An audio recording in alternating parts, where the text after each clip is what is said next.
আজকে সন্ধ্যার সময় ভেবেছিলাম বাচ্চাদেরকে কোনো নাস্তা বানিয়ে দেব না, কেন যেন আজকে মোটেও ইচ্ছা করছে না কোনো নাস্তা পানি বানাতে, মানে কিচেনে যেতেই ইচ্ছা করছিল না। তা ভাবলাম বাচ্চাদেরকে সন্ধ্যায় শুধু মিল্কশেক বানিয়ে দেব।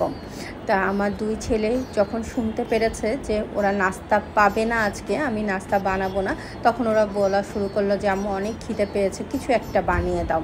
তা আমি না সবসময় ফ্রিজে চিকেন সিদ্ধ করে রেখে দিই, সেটাই একটু গরম করে ছোট ছোট কুচি কুচি করে নিচ্ছি, যেটা আর কি শর্টকাটভাবে যেভাবে বানানো যায় স্যান্ডউইচের চিকেনটা না আমি সিদ্ধ করার পরে এইভাবে একটু ভেজে নিই।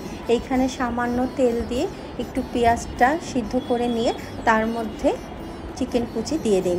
ওটা একটু নাড়াচাড়ার মধ্যে একটু লবণ, একটু গোলমরিচের গুঁড়া, একটু চিলি ফ্লেক্স, যদি ঝাল খেতে পছন্দ হয় তাহলে চিলি ফ্লেক্সটা দিই। আর স্যান্ডউইচের পুরটা যদি এইভাবে একটু ভেজে নেওয়া হয় না, তাহলে স্যান্ডউইচটা খেতে কিন্তু অনেক মজার হয়।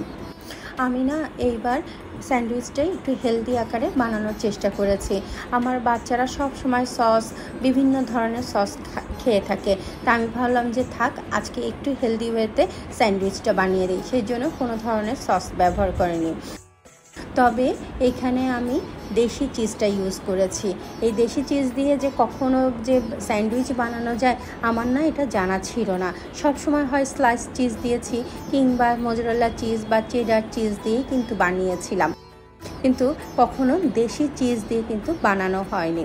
তাই ভাবলাম বাসায় যখন এই দেশি চিজটা আছে, তাহলে আজকে একটু স্যান্ডউইচের মধ্যে দিয়ে দিই।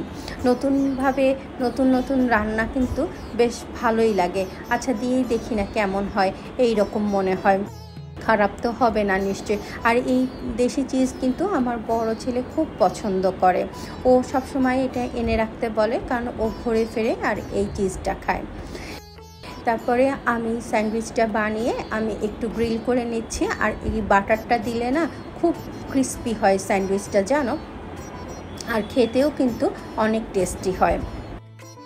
এই স্যান্ডউইচটা না এত ক্রিস্পি হয়েছিল, মানে সামনাসামনি না দেখলে এটা বিশ্বাসই করা যায় না। আর আমার নিজের জন্য একটু বেশি আমি গ্রিল করে নিয়েছি, আমার না অল্প গ্রিল না ভালো লাগে না। আমি না স্যান্ডউইচ বেশিরভাগ ক্ষেত্রেই না এইভাবে গ্রিল করেই করি, এটা আমার কাছে মনে হয় স্যান্ডউইচের টেস্টটা অনেক বেড়ে যায়।